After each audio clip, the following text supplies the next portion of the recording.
Welcome to my inn! Sziasztok, sok szeretettel köszöntünk mindenkit az 5. Shadow Podcaster adásban. Én Csib vagyok, velem még Zoba. Sziasztok! Valamint Juvefan. Üdvözletem! Ahogy megszokhattátok, hárman beszélgetünk egy kicsit a Hearthstone-ról, hogyan alakul a Hearthstone élet, és milyen fontosabb változások történtek az elmúlt időszakban. Hát elég sok változás történt, és van is miről beszélgetnünk, úgyhogy lehet, hogy érdemes lesz, vagyis hát remélem érdemes lesz hallgatni ezt a kis diskurzust. Kezdjük az elején, és beszéljünk először a nerfekről, illetve a Hall of Fame setről. Ugye 2 nap a tegnapi nap folyamán átalakult, az egyik az a Small Time Buccaneer, a másik pedig a Spirit Close, de számoljatok be ti ezekről a nerfekről, és beszélgessünk kicsit arról, hogy jót tesz-e a váltás, és elége ennyi nerf. A legutóbbi adásban még csak találgattuk, hogy a közeledő nerf során vajon melyik lapokat fogják majd gyengíteni, és abban egyetértettünk, hogy nem a patchizzel van itt a gond, hanem a Small Time Buccaneerrel. Abban nem értettünk egyet, hogy mi lenne az igazságos, hogyha változtatnának rajta, hiszen gyakorlatilag bármihez nyúltak hozzá, majd hogy nem játszhatatlanná tehették vele a kártyát. Szerintem ez az 1 HP csökkentés rontott legkevésbé ezen a lapon, mert még azért így is bőven használhatónak mondható. Bár tény, hogy már közel sem olyan erős, mint az eredeti változata. Így én úgy gondolom, hogy a paklik többségéből ki is fog kerülni ez a lap. Egyedül még a Pirate Warriorban tudom elképzelni, hogy megmaradhat. Ott egyszerűen annyira a jagró pakliról beszélünk, hogy oda még így is befér. Úgyhogy lényegében ezzel ezt a lapot szerintem megfelelőképpen gyengítették. A másik pedig ugye a Spirit Close, szerintem ennek a lapnak eleve így kellett volna elkészülnie, ahogy most kinéz. Tehát 2 manába kerül, egy 1-3-as fegyver, ami spell damage-el plusz 2 attakot ad. Ez így teljesen korrekt. 1 manás változatban borzalmasan OP volt, úgyhogy ezt is helyesnek találom. Egyetlen egy gond szerintem csak a nerfekkel, hogy későn érkezett vele a Blizzard. Már mindenki az új kiegészítő lázában ég.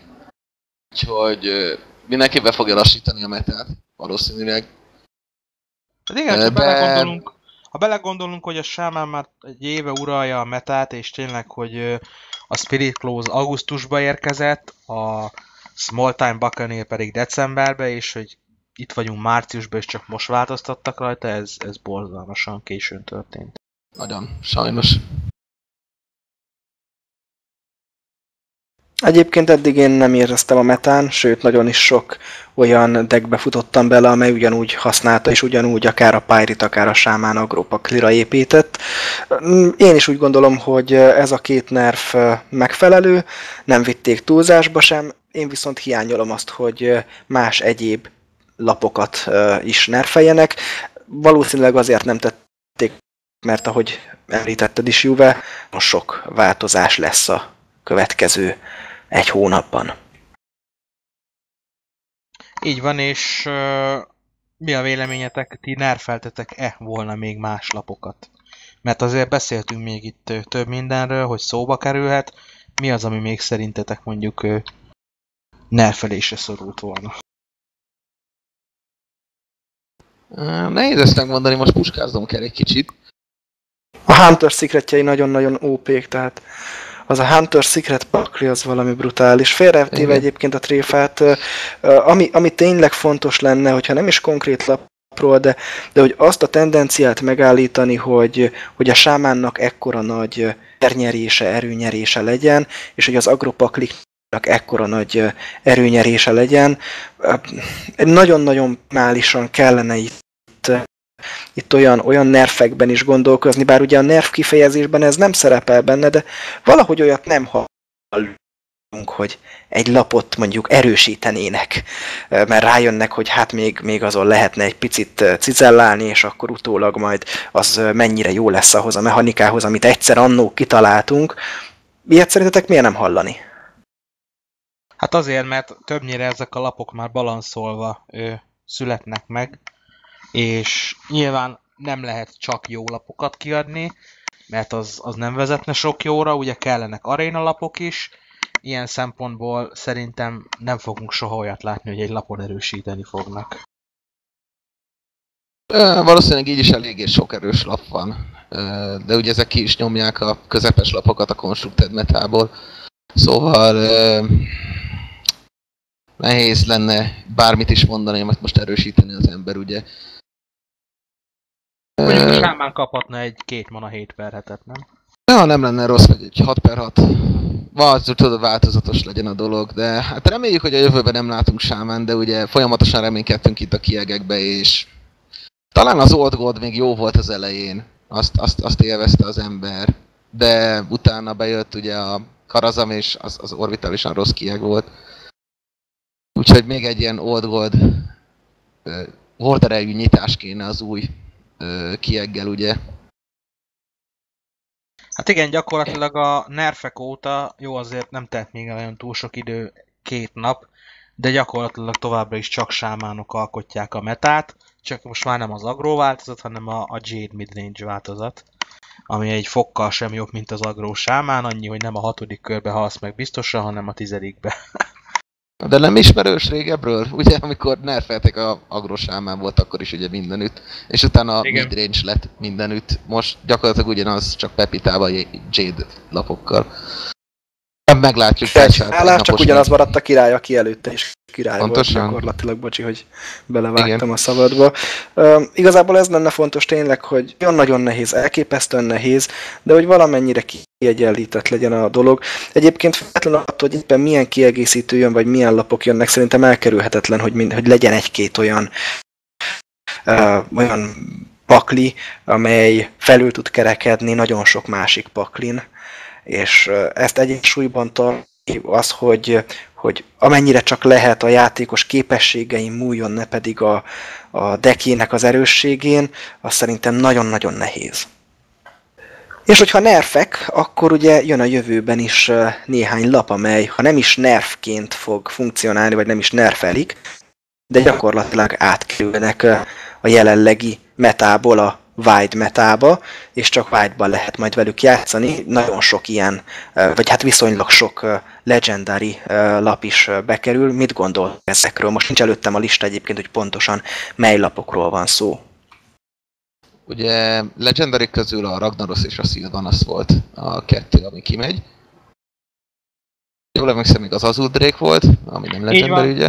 Kimegy ugye a Conceal, ami a Rogue-nak a spellje, ami ugye a stealth-et ad minden minionnak egy körre, kimegy a Mage-től ugye az Ice Lance, ami vagy lefagyaszt egy ellenséget, vagy ha már le van fagyasztva, akkor 4 damage, illetve kimegy a Warlocknak a Power Overwhelming, ugye az 1 manás +4/+4 egy minionnak, ami a kör végén meghal.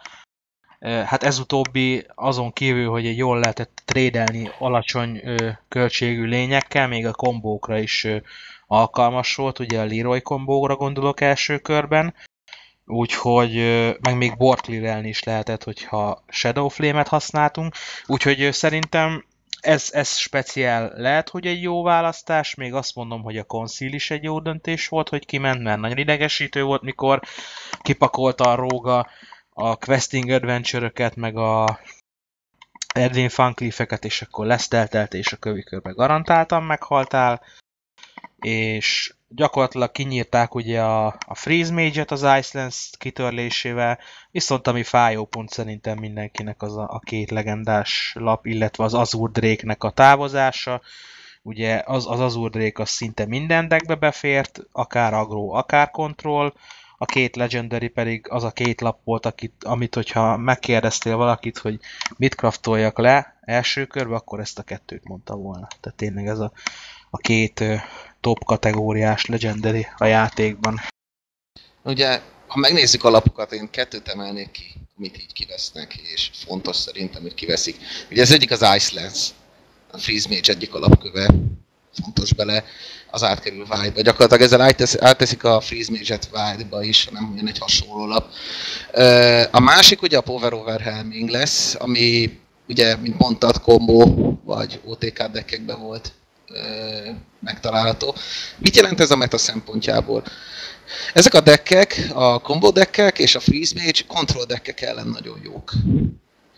Ugye, ha ezeket ki akarják venni, lehetséges, esélyes, hogy kontrollosabbá akarják tenni a játékot, mivel láthatjuk, milyen az agrometa most, hogy még a legidiótább ember is tud 50%-os winrate-et összehozni egy Face Warriorral vagy Sámánnal. Persze már sokszor reménykedtünk ebbe, hogy belassul a meta, vagy kontrollosabb lesz, de ez bíztató jelnek tűnik szerintem. És ugye a Blizzard kommunikálta is még régebben, hogy a charge-ot is el akarják tüntetni előbb-utóbb, nem akarnak több charge-os lényt kiadni. Igen, és... Ez amúgy furcsa számomra ez a charge-os eltüntetéses Ugye a Blizzard nem szereti a combo deckeket, ezt láthattuk régebben, amikor Patron volt, szarán érfelték, akkor ugyanígy most volt melyik volt, amit most tettek ki? Charge-ot adott, azt hiszem az is. Igen, a OTK Warrior. OTK Warriort, azt is kiszedték. Tehát a Blizzard alapvetően nem szereti a nem voltak annyira ezek OP-k szerintem. Tehát az nem OTK Warrior is egy olyan... Nem az a probléma velük, hogy OP-k, hanem hogy olyan típusú deckek, ami ellen nem tudsz mit csinálni, hogy ne győzzenek le. Tehát a Blizzard nem akarja azt, hogy olyan deckek ellen játsz, amik ellen van egy olyan pont, amikor már garantáltan nem nyerhetsz, és nem tudsz felkészülni arra, hogy 30 HP-ról ne hallj meg. Igen, ezt nem szereti a Blizzard. Én egyetértek ezzel. Mondjuk a Patronért nagyon kár, mert amúgy annak a skill floorja nagyon magasan volt, tehát hogy a Patronnal te kompetitíven is jól játszál, kurvára kellett érteni hozzá, nagyon-nagyon benne kellett lenni a dologba. Ez egy iszonyatosan skill-based deck volt. De hát ugye nagyon unfun volt, hogy lerakta a Whirlwind, és akkor Frotting Berserkerrel arcba ütött, hogy nem tudtál semmit sem csinálni. Igen, és egyébként kimondatlanul is az volt a céljuk, hogy az ilyen megszokott választásokat kicsit felfrissítsék. Ugye 5 manás szekcióból, ha választani kellett lapot, mindig az Azure Drake-re esett a választásunk. Ha 6 manás lapot kerestünk kontrolltípusú deckben, mindig Sylvanas tettük bele. A 8 manás, sőt a 7 és 9 manás kategóriában ugye Ragnaros volt a best of, és gyakorlatilag ezzel azt érik el, hogy más opciók felé tekintsenek a játékosok, és így most nincs egyértelműen legjobb 5-ös drop, legjobb 6-os, meg legjobb 8-as. Design space-t akarnak csinálni, hogy ne legyen óriási nagy power creep, ahogy az Udréknél mindenképp jobb 5 dropot kell csinálni. Vagy tényleg a 8-as slotra nem csak a Ragnaros volt, kivéve volt valamilyen class legendary, ami kellett oda.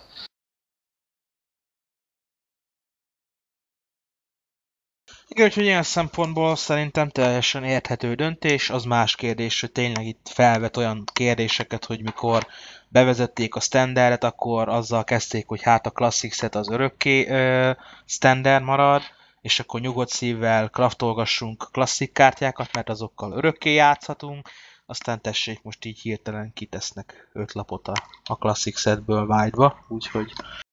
Mondjuk az korrekt, hogy megkapod a Dust értéket. Hát az nyilván igen, de hát most akkor is elveszítesz értékes lapokat. Egyébként ilyen szempontból nekem nincsen gondom ezzel a megoldással, tehát szerintem eléggé gentleman módon bánt a Blizzard azokkal a játékosokkal, akiknek megvannak ezek a lapjaik, és van, aki még jól is jár, hogyha éppen van Dustja, de nincs meg egy-két ilyen lapja, mert gyakorlatilag plusz Dusthoz tud jutni vele. Tehát én azt gondolom, hogy ez a megoldás, ez fair dolog volt. Az, hogy mennyire jó, hogy ezek a lapok kikerültek, és ilyen módon változtak, és felrúgták a saját maguk által korábban aranybiztosnak kijelentett dolgokat, az már egy másik kérdés. Az ugye, hogy bejött ez a Hall of Fame set, felveti, hogy valószínűleg lehet, hogy később is ki fognak ide pakolni dolgokat. Tehát, hogy megvan nekik ez a kapu, hogyha nagyon eldurul megint a meta, vagy megint van olyan lap, ami kizárja a többit bizonyos slotokon, akkor simán be tudnak tenni Hall of Flame-be Classic setből bármit. Nem kell úgy elképzelni, hogy akkor a Classic set felét kiszedik, de ja, megvan a lehetőség. Ugye sokan tippelték még, hogy a Gadgazán aukcionárt is ki fogják szedni, az végül is bennmaradt. Igen, gyakorlatilag a helyet került ki ugye a Conceal, a Rogue-nak a lapja, és ezt azzal indokolták, hogy az auctioneerhez azért tényleg kell egy kisebb fajta tudás és rutin, hogy valaki megfelelően tudjon vele játszani. Ilyen szempontból ezzel is egyet tudok érteni, hogy nem azt vették ki. Szerintem egyébként itt nem is feltétlen azért lehet félni tőle, hogy később a Hall of Fame-be kerülnek lapok, mert hogy jaj, mennyire erősek, hanem sokkal mert hogyha erős egy lap, akkor lehet nerfelni és megoldja a problémát normál esetben, hanem sokkal inkább azért, hogy ha nagyon-nagyon sokáig bent van a metában, és nagyon-nagyon térnyerő lap, akkor nem biztos, hogy szükség van rá, legalábbis így gondolkoznak a Blizzardnál. Tehát mondjuk Sylvanas és Ragnaros egyértelmű, tehát alig volt olyan deck, ha csak nem agro deckről beszéltünk, amikben ezek ne lettek volna benne. És akkor nem csak a Hall of Fame változik, meg nem csak ez a két lap változik, amit lenerfeltek, hanem változik a ranked mód, és erről beszéltünk az előző adásban, érdemes ezzel kapcsolatban talán azt végighallgatni, mert nem hiszem, hogy sokat változott azóta a véleményünk a dologról, most már hivatalos, és meg is történt, tehát rank 5-ön, rank 10 és rank 15-ön, hogyha valaki ott áll, akkor onnan biztos, hogy nem eshet hátrébb. Ez szerintetek jó hatással lesz a metára? Lehet, hogy egy kis változatosságot fog hozni, főleg most a nerfekkel együtt, hogy már go live ez a dolog. Szerintem ezzel meg kell várni azért pár hetet, hogy ez így beálljon. Lássuk, milyen hatása lesz mindenkire. Azt érik el vele gyakorlatilag, hogy sokkal több játékos fog megragadni rank 5 és Legend között, és így sokkal nehezebb lesz eljutni a Legend rankra, ami kimondott célja is a Blizzardnak, hogy ne legyenek túl sokan a Legend szinten. Hát ezzel most tényleg itt fel fog sorakozni a népség itt 5 és 1 között, úgyhogy érdekes lesz. Annyiból mondjuk tényleg lehet, hogy van előnye, hogy lehet kísérletezgetni szívbaj nélkül, olyan deckekkel, amik nem pont a top deckek, vagy na, tehát az első legmagasabb szinten vannak. Úgyhogy ilyen szempontból hoztak változatosságot. Igen. Szerintem egyébként mindenképpen változtat a metán, tehát eddig pont emiatt nem nagyon mertek sokan új szint belevinni, egy-két lapot kicserélni, más típusú deckkel menni, hanem megvolt az a bejáratott 1, 2, 3, 4 olyan deck, amivel lehetett tudni, hogy viszonylag normális százalékarányt lehet elérni, győzelmi százalékarányt, és most nyugodtan, ahogy mondtad is, lehet majd kísérletezgetni, és ez mindenképpen szerintem sokszínűbbé teszi majd az egészet, hogy az mennyire jó, hogy kiszámíthatatlanabbak lesznek így az ellenfelek és a lapok, azt mindenki döntse el maga. Van olyan verzió, amiben én el tudom fogadni, hogy ez jót tesz a Hearthstone-nak, van olyan verzió, amiben azt tudom elfogadni, hogy nem biztos, hogy jó az, hogyha rank 5 és Legend között azzal kell foglalkoznom, hogy szinte kiszámíthatatlan az, hogy mivel jön az ellenfél. De nyilván ez egyébként egy dolog felé viszi a dolgot, ami szerintem pozitív, az pedig az, hogy még nagyobb tudás kell ahhoz, hogy Legend rankig eljussunk. Ezzel a kijelentésemmel mennyire értetek egyet? Hogy még nagyobb tudás kell majd? Hát ez abszolút így van. A jelenlegi metában gyakorlatilag nem tudás, hanem idő kellett ahhoz, hogy valaki Legend legyen, akinek volt ideje lejátszani rank 5-től számítva Legendig ilyen 160-170 meccset, ami alatt azért ilyen 55%-os winrate-tel már el lehetett jutni a Legendig, akkor az eljutott Legendbe. Mert gyakorlatilag a legbutább játékos is egy minimum egy 50%-os winrate-et ki tudott hozni a agró sámán típusú deckekkel. Igen, ott csak időráfordítás volt az egész. Úgyhogy, hát meglátjuk. Szerintem nem fogja felrúgni a metát, nem fogja felrúgni annyira a metát ez a nerf, meg ugyanúgy maradnak az agrodekkek, szerintem. Nem is az rúgná fel a metát, hanem az, hogy megragad mindenki rank 5-ön, rank 10, rank 15-ön, és lehet próbálkozni, lehet fanolni is, tehát szerintem a streamereknek is jó, hogy eljátszhatnak a gondolattal rank 5-ön, hogy mi lenne, hogyha ilyen meg olyan dolgokat is beledobálnánk a deckbe. És mennyire életképes ez olyan játékosokkal szemben, akik szintén elég nagy tudásúak ahhoz, hogy az 5-ös rankig eljussanak. Hát ezzel azért nem értek egyet, mert a profi játékosok és a streamerek eddig sem a metadeckekkel játszottak, ők mindig is inkább ilyen saját gyártású, kísérletezgetős fandeckekkel tolták Legenden is, mert ők megtehetik, meg mert ez hozza nekik a nézettséget, tehát ilyen szempontból ez nem hinném, hogy most befolyásolna bármit is. Na de változott nem csak a ranked mód, nem csak ez a két lap, nem csak a Hall of Fame kialakulása, hanem változott az Arena mód is, ugyanis mostantól kezdve átváltott standard formátumra, tehát a különféle lapok bontási arányain ezen kívül még módosítottak, úgyhogy teljesen más típusú arénát kapunk, hiszen nagyon-nagyon sok lap így kikerült az arénából, viszont sokkal változatosabbá teszik a kevesebb lapnak az előfordulási esélyét.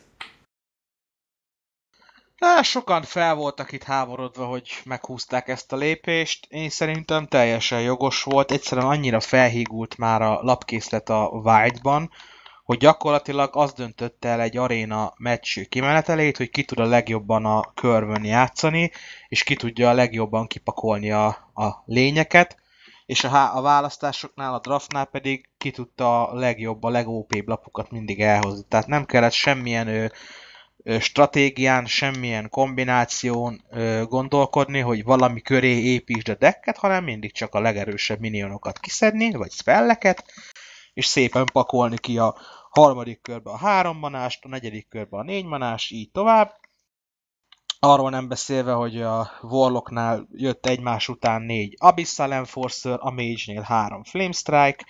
Ezzel gyakorlatilag a két legerősebb kaszt, ez a kettő volt ugye a jelenlegi aréna metában, úgyhogy ilyen szempontból sokkal inkább gondolkodósabb lett a draft is, hogy meg kell fontolnod, hogy miköré építsd a deckedet. Úgyhogy én ezt támogatom, ezt a döntést, és szerintem jól döntöttek, hogy ezt meghúzták. Ez az arénának amúgy, hogy csökkentik. Ugye én azt néztem, ugye, hogy a Abyssal csökkentik ugye meg a Flame Strike-ot, azt a kettőt, amit eléggé sokat lehet látni, azt a tisztításban, meg ugye spelleket is többet fogunk már draftolni. Szerintem alapvetően jó változtatás, mert tényleg arról szólt most a Arena meta, hogy kidraftolt jobb decket. Kevesebbet számított jóval a player tudás. Hát igen, gondoljuk bele azért hány kiegészítő meg adventure jelent már meg.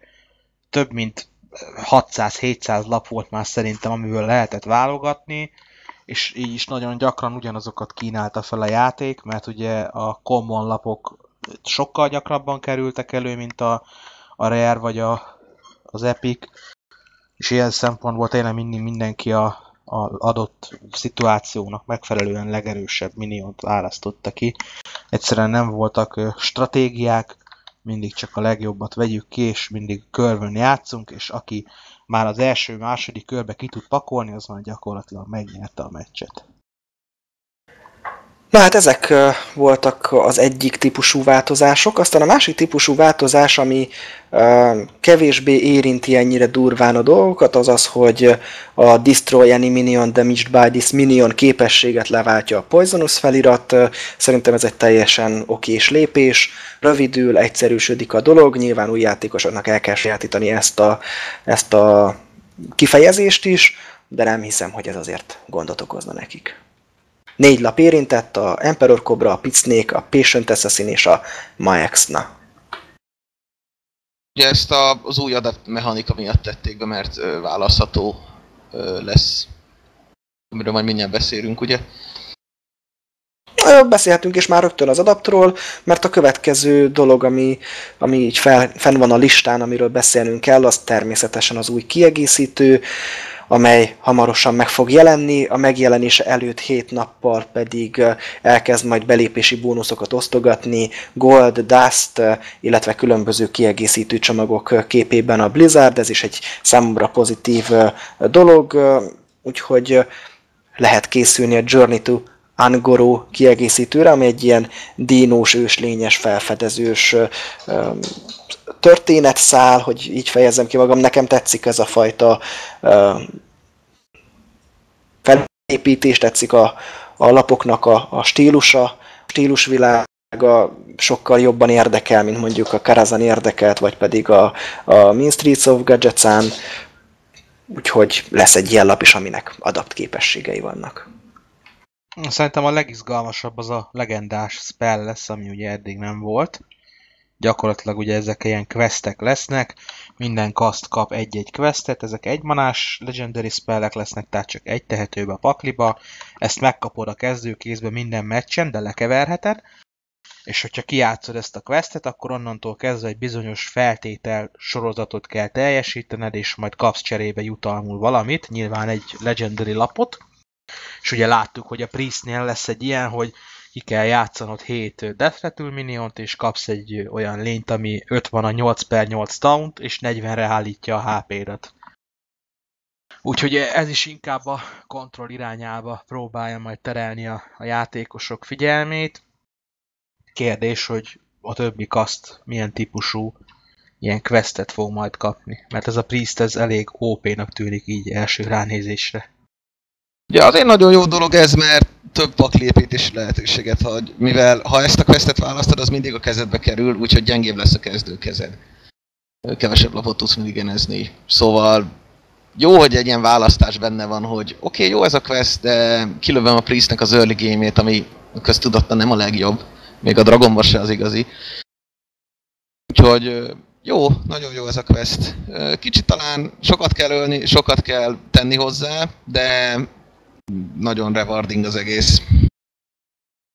Igen, a kérdés az az, hogy mennyire fogják visszább vetni tényleg az agrópaklikat, mert hogyha nem, akkor gyakorlatilag kvázi értelmetlen, és kvázi hülyeség, mert mire egy questet sikerül megoldani, addig 5-ször meghalsz. Ugyanez a bajom egyébként azzal az új lappal is, gondolkozok a nevén. A piros? Mindjárt mondom, a piroskával, igen, amit én direkt úgy hívok, hogy piros, egyébként Pyros, hogy egy 2 manás 2/2-es, aztán, hogyha meghal, visszatér a kezedbe 6 manás 6/6-osként, aztán 10 manás 10/10-esként, tehát gyakorlatilag egy kártyából 3 kártya, de hát mire ezeket ki tudod játszani, és visszatérnek, és megint kijátszod, és van annyi manád, addigra szintén 3-szor meghaltál egy midrange-es, vagy egy agrós paklival szemben. És ugyanez a helyzet a questekkel kapcsolatban is, ugyanez az érzésem van, hogy ha az agrót nem sikerül visszaszorítani, akkor kvázi adtunk-e nek egy pofont, és többre nem lesz jó.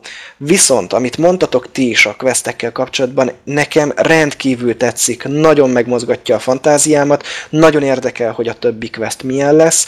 Azért tetszik elsősorban, mert ami a Rénóval kimegy, az egy picit más típusú paklépítés jelleg, az visszatér a questekkel. És szerintem egy paklépítős játékban az, hogy például jelenleg nincsen normális paklépítési mechanizmus, hanem csak beledobáljuk azt a 30 lapot, ami éppen a metában az oda tartozó lap, és akkor azzal próbálunk előre jutni, az nem igazi paklépítés, hanem az kártyagyűjtögetés, és bízunk benne, hogy megfelelő kártyáink vannak ahhoz, hogy a jelenlegi metában jók legyenek. A paklépítés az, amikor már te gondolkozol azon, hogy adott most ebben a kiegészítőben questhez milyen más lapokat tegyél be, amit egyébként a Rénó is nagyon erőteljesen indukált, mert különböző kasztokkal, most az, hogy például kijött a Kazakusz, sokkal több rénós pakli megjelent, sokkal erősebbek lettek, tehát használhatókká váltak tényleg a rénós paklik, és lehetővé tették azt, hogy egy picit más típusú deckek is hessenek a ranglétrán minél előrébb,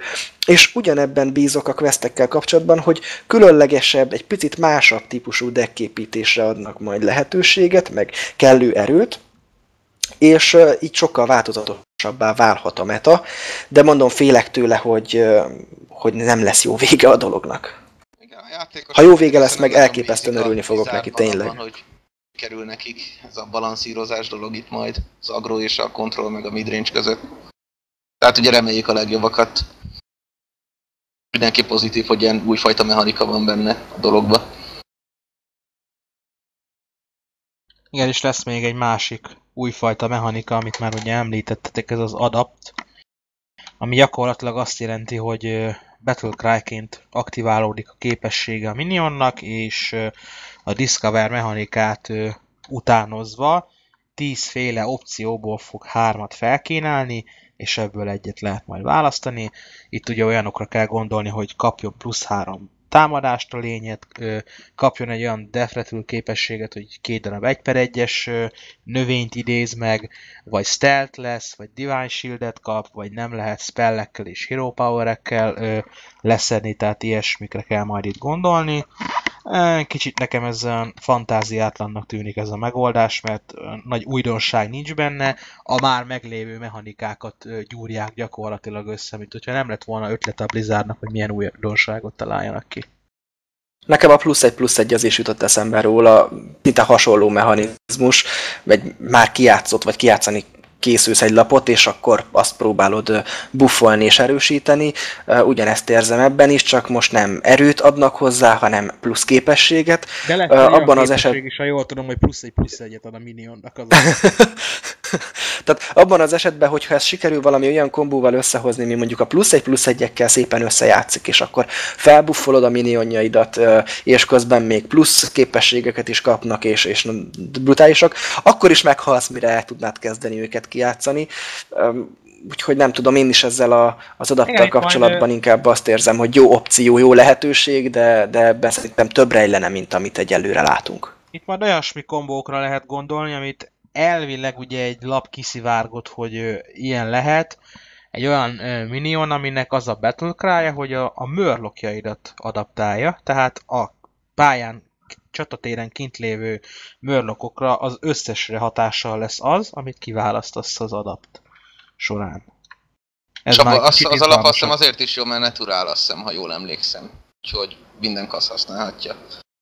Meg nem a kézben lévő lapokra vonatkozik, és ez szintén egy picit azért újdonság lesz azokhoz a bizonyos +1/+1-ezős lapokhoz képest, hogy a már killévőket dobja meg egy kicsit. Nyilván így más kontextusba kerül a dolog, de meglátjuk tényleg, hogy ez mennyire lesz jó. Az biztos, hogy nagyon OP is tud lenni, tehát most gondoljatok bele, hogy kim van 4 murloc, és nem is tudom, van-e ilyen adapt képesség, hogyha nincs, szóljatok nyugodtan, de mondjuk Divine Shield az összes murlocnak. Van, persze, lesz ilyen.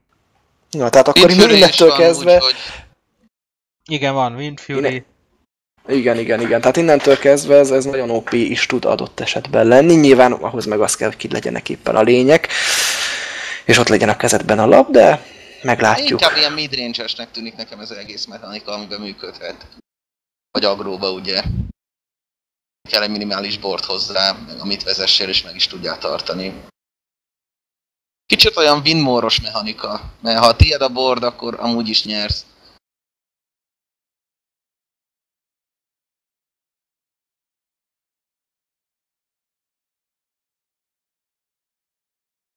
Nem is tudom, van-e még olyan lap, amiről nem beszéltünk az új kiek kapcsán?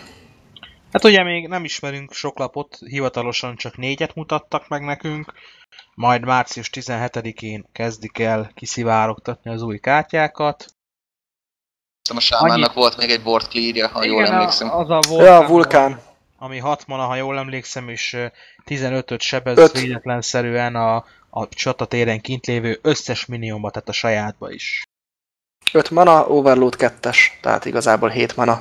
Igen, és még annyit érdemes tudni, ugye 133 vagy 135 új lap érkezik, és ezt is meg lehetett tudni a Blizzardtól, hogy ugye megkapja minden kaszt a maga Legendary spelljét, ez ugye 9.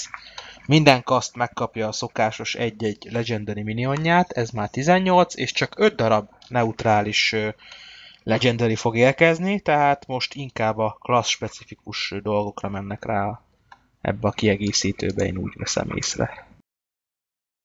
Kíváncsi leszek rá, hogy milyen kártyák jönnek ki.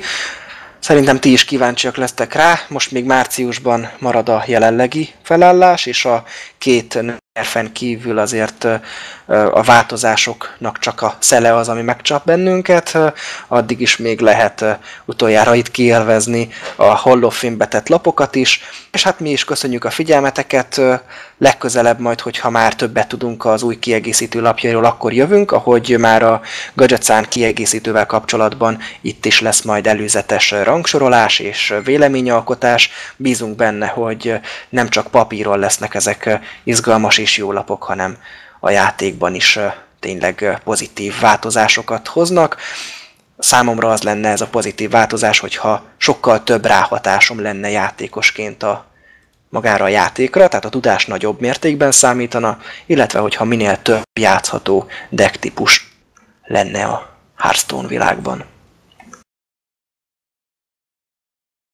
Számotokra van ilyen kimondott cél, vagy várt, vagy vélt dolog?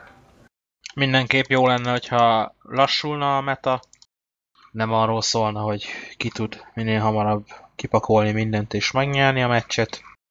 Én ezt szeretném látni az új kiegészítővel. Hát kevesebb erengély, az jó lenne. Igen, de úgy vagyok vele, hogy úgy állok az egészhez, hogy ha nincs hozzá elvállásod, akkor csak pozitívan csalódhatsz, úgyhogy meglátjuk, Blizzard rajtad el. Meglátjuk majd, hogy mi fog történni. Köszönjük a megtisztelő figyelmeteket, pár hét múlva ismét jelentkezünk, addig is jó Hearthstone-ozást. Sziasztok! Sziasztok! No! I'm out of cards!